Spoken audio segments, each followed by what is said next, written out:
স্বাগতম, নমস্কার। চেনা চিত্র, অজানা গল্প। অবশ্য যে সপ্তাহটা চলছে সেটাকে উত্তম কুমার সপ্তাহ বলা যেতেই পারে, কারণ 24 তারিখ তার প্রয়াণ দিবস ছিল, 46তম প্রয়াণ দিবস।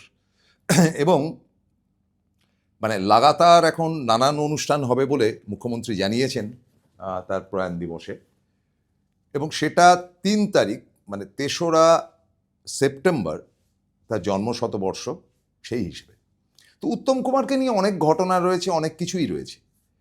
দেখুন, উত্তম কুমারের সমসাময়িক অনেক অভিনেতা ছিলেন, নায়কের ভূমিকাও তারা অভিনয় করতেন। যেমন বসন্ত চৌধুরী ছিলেন, যেমন অনিল চ্যাটার্জি ছিলেন, এছাড়াও পরবর্তী অধ্যায়ে শুভেন্দু চট্টোপাধ্যায় ইত্যাদি ইত্যাদিরাও এসছেন। বিশ্বজিৎ ছিলেন, পরে বম্বে চলে যান। কিন্তু কেউই উত্তম কুমারের ধারে কাছে ছিলেন না। উত্তম কুমারের সঙ্গে তুলনা করা হতো যার, তিনি সৌমিত্র চট্টোপাধ্যায়। নো ডাউট দুজনে দুটি মেরুর, কিন্তু হলে কি হবে, অভিনয়ের টক্কর কিন্তু তাদের মধ্যে ছিল।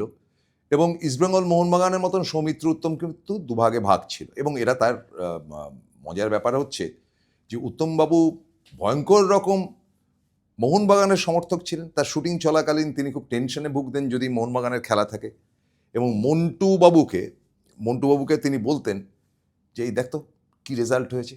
তখন তো টিভি ছিল না, ওই রেডিওর খবর এসে মন্টুবাবু উত্তমবাবুকে দিতেন। সৌমিত্রবাবুকে প্রাথমিকভাবে যতদূর জানা যেত যে তিনি ইস্টবেঙ্গলের পঞ্চপাণ্ডবের ভক্ত ছিলেন, কিন্তু কয়েক বছর আগে, তার মৃত্যুর আগে, তাকে ইস্টবেঙ্গল ক্লাব ইস্টবেঙ্গলের শতবর্ষে সম্বর্ধনা দিয়ে এটা প্রমাণ করলেন যে তিনি ইস্টবেঙ্গলের সমর্থক ছিলেন। ফলে যেটা হওয়ার সেটাই আর কি, যে ইস্টবেঙ্গল মোহনবাগান দুভাগে ভাগ, অভিনেতারা দুভাগে ভাগ হলে কি হবে, জনপ্রিয়তা যদি বলেন তাহলে উত্তম কুমার অনেক বেশি ছিল। আবার অভিনয়ের ভ্যারাইটিস, সৌমিত্র অনেক বয়স অবধি অভিনয় করেছেন, সেটা কিন্তু সৌমিত্র অনেকটাই এগিয়ে, আন্তর্জাতিক মানের অভিনেতা ছিলেন সৌমিত্র চট্টোপাধ্যায়। সৌমিত্র নিয়ে আজকে আমাদের বিষয় নয়, বিষয় দুজনকে নিয়ে। একটা অদ্ভুত ব্যাপার যে সৌমিত্র চট্টোপাধ্যায় সিনেমায় আসার আগেই নাকি উত্তম কুমারের সঙ্গে সামান্য পরিচয় ছিলেন। সৌমিত্র চট্টোপাধ্যায়ের এক সম্পর্কিত বোনের সঙ্গে উত্তমবাবুর এক সম্পর্কিত ভাইয়ের বিয়ে হয়েছিল সেদিক থেকে। এরপরে তো দুজনেই চলচ্চিত্রে আসেন। 58-59 সালে সৌমিত্রবাবুর প্রথম ছবি রিলিজ করে অপুর সংসার। তারপরে তিনি তপন সিংহের নজরে চলে আসেন। তপন সিংহ এবং সত্যজিৎ রায় একটা অদ্ভুত সখ্যতা ছিলেন। তপনবাবু অনেক সময় সত্যজিৎ রায়ের সঙ্গে নানান বিষয়ে আলোচনা করতেন। সত্যজিৎ রায়ও তপন সিনহাকে খুব পছন্দ করতেন। তো তপন সিনহা একটি ছবি করবেন ঝিন্দের বন্দি, দ্য প্রিজনার অফ জেন্ডা অবলম্বনে এই ছবিটি করা হয়েছিল। ওই এরকম একটা ঘটনাকে কেন্দ্র করে মধ্যপ্রদেশের একটি পাহাড়ের উপর একটি রাজ্য, তার নাম জিন্দ, সেখানকার ঘটনাকে নিয়ে। সেইটাতে উত্তম কুমারকে যে নায়ক করবেন এটা ঠিকই ছিল। হঠাৎ কেন মনে হলো তপনবাবুর যে সেখানে যে সুদর্শন ভিলেন দরকার, নেগেটিভ রোল, তিনি সৌমিত্রবাবুকে অফার করলেন। এবং সৌমিত্রবাবু জীবনের একেবারে প্রথম ভাগেই ভিলেনের চরিত্রে কিন্তু অভিনয় করলেন, এবং দুজনের মধ্যে অসম্ভব সখ্যতা হয়েছিল ওই ছবি করতে, ঝিন্দের বন্দি করতে। That was the time of 1961। এরপরে প্রায় 8 বছর তারা নিজেরা সিনেমার মধ্যে একসাথে অভিনয় করেনি, কারণ তখন ব্যাপারটা কি জানেন তো, 60s ওই টাইমগুলোতে তখন কম্পিটিশন চলছে, কে ভালো, উত্তম ভালো না সৌমিত্র ভালো। তখন এই জনগণের একটা কম্পিটিশন থাকাতে দুজনে একসাথে আর করেননি, বা পরিচালকরাও কী ভেবে জানি না, হয়তো যোগাযোগ হয়নি। কিন্তু একটা এত ভালো ছবি, সলিল দত্ত একটা ভালো গল্প, সেটা একটা বিদেশি গল্প ছিল, তার থেকে অপরিচিত সিনেমাটা করবে। তখন অপর্ণা সেনও অলমোস্ট চলচ্চিত্রে এসছেন বটে, খুব নামদাম যে একটা হয়েছে তা নয়, উঠছেন, রাইজিং। অপর্ণা সেন নায়িকা, তার 2 নায়ক, একজন সৌমিত্র, একজন উত্তম। যদিও টোটাল গল্পটাই সৌমিত্রকে নিয়ে, সৌমিত্রই প্রধান চরিত্র। সে অপরিচিত তারা করলেন 1969-এ। অবশ্যই বলা যাবে না যে কে কার থেকে ভালো, তবে হ্যাঁ, স্কোপ অনেক বেশি ছিল সৌমিত্র, কারণ সৌমিত্রকে নিয়েই গল্পটা ছিল, অপরিচিত মানেই সৌমিত্র।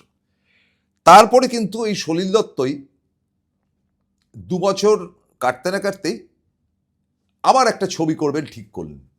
সেটা একেবারে আমাদের আগেকার দিনের আদি বাবু কালচার যেটা ছিল কলকাতা শহরে, সেই বাবু কালচারের মাধব দত্তকে নিয়ে ঘটনা, স্ত্রী।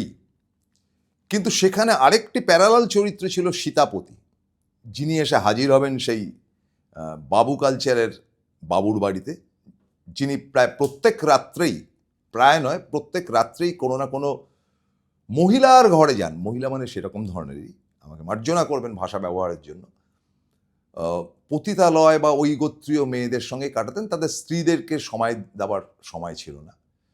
এখানে সৌমিত্রবাবু এক অভাগা আর কি, কোনো ক্রমে এই উত্তমবাবু বা মাধব দত্তের সঙ্গে তার যোগাযোগ হয়, সীতাপতি, এবং তিনি ফটোগ্রাফার হিসেবে সে বাড়িতে থেকে যান। এবং ছবিতে মাধব দত্তের স্ত্রীর সঙ্গে সীতাপতির একটা গভীর প্রেম হয় এবং তাদের সন্তানাদির একটা ব্যাপার আসে। খুব জটিল গল্প। এর মধ্যে নায়ক কে ছিলেন কি বৃত্তান্ত জানি না, তবে তিনটে চরিত্রই খুব প্রয়োজনীয় স্ত্রীতে, মানে মহিলা শুদ্ধ। কিন্তু মাধব দত্তকে নিয়ে মূল ঘটনা, সেটাতে মাধব দত্তের চরিত্র এত শেড ছিল, এত ডায়নামিক ছিল, সেটা উত্তম কুমার এবং সৌমিত্র করেছিলেন সীতাপতির চরিত্র।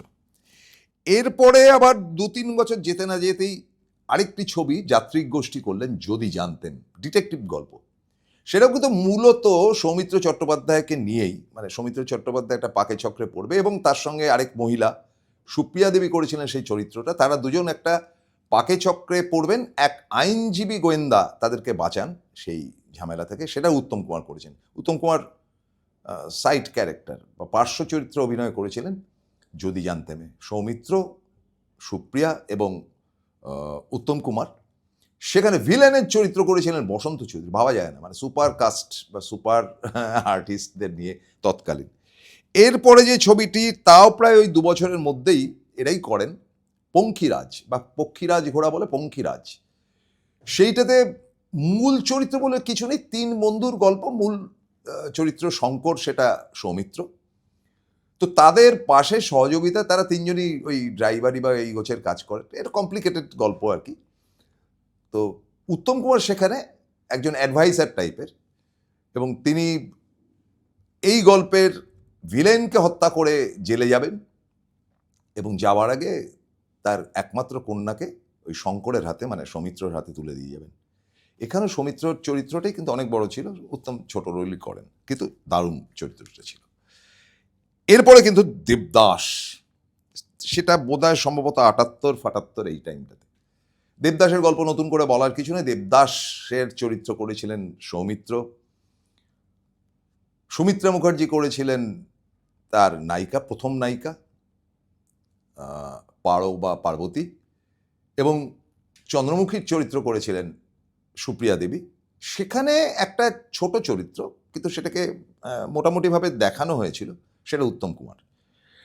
তারপরে দেবদাসের পরিচালক ছিলেন দিলীপ রায়, তিনি ওটা শেষ হতে হতেই আরেকটা ছবিতে হাত দিলেন এবং দুজনকে নিয়ে আসলেন। ব্ল্যাক অ্যান্ড হোয়াইট ছবি ছিল পরেরটা, সেটাও শরৎচন্দ্রের গল্প, দর্পচূর্ণ। মূল গল্প সৌমিত্রকে নিয়ে, প্রধান চরিত্র সেটাতে খুব ছোট্ট একটা চরিত্র করেছিলেন উত্তম কুমার। না করলেই পারতেন, চরিত্রটার মধ্যে কিছু ছিল না সাচ, কিন্তু ওই বন্ধু বান্ধবের খাতিরে করে দিয়েছেন। সবশেষ ছবি যেটা করেছিলেন সেটার উত্তম কুমার দেখে যেতে পারেননি, সেটা প্রতিশোধ। তার পরিচালক ছিলেন সুখেন দাস এবং সৌমিত্র সেটাতে ভিলেন, নায়ক সুখেন দাস। সেটাতে একটা ছোট চরিত্রে করেছিলেন উত্তম কুমার। ছবিটিতে এরা দুজনকেও না করলেই পারত, এত জঘন্যতম একটি ছবি ছিল। তাতে কিশোর কুমারের গান ছাড়া প্র্যাকটিক্যালি কিচ্ছু ছিল না, খুব বাজে ছবি। তো এই হচ্ছে কি সৌমিত্র উত্তমের জুটির ছবি, কিন্তু তাদের বন্ধুত্ব ছিল অটুট। তার গল্প তো আগে একটাতে শুনিয়েছিলাম, এবং পুলু বলে ডাকতেন, তুই করে বলতেন, আর উত্তমদা বলে ডাকতেন। তবে আবারও বলি যে সৌমিত্র চট্টোপাধ্যায়কে তার জীবনের শেষ ইন্টারভিউতে যখন প্রশ্ন করা হয়েছিল যে আপনার প্রিয় অভিনেতাকে, তখন বলেছিলেন উত্তম কুমার। 2 অভিনেতাকেই প্রণাম জানিয়ে শেষ করছি। নমস্কার।